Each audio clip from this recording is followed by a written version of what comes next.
inflation, recession fears across most parts of the world at this point in time.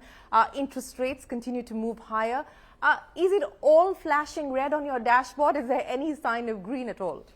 I mean, it's clearly many, many challenges right now around the world. In fact, India is probably the exception. There are parts, India, Middle East, Latin America, some of the other parts of Asia are the things that are green. And I think Europe and the United States are going to be, United States not yet, but I think 23 will be much harder. So yes, we want to be very, very cautious in our outlook in the immediate term. Long term, I'm very bullish of us coming out, right? Because there are two cycles, I think, Shireen, that are happening. One is a supply cycle that's a very long cycle. That's a secular shift. We're not going back to 2010, 2011, because of the geopolitics as well as essentially the rejiggering of supply chains. I think we're going to have a supply cycle that's going to persist.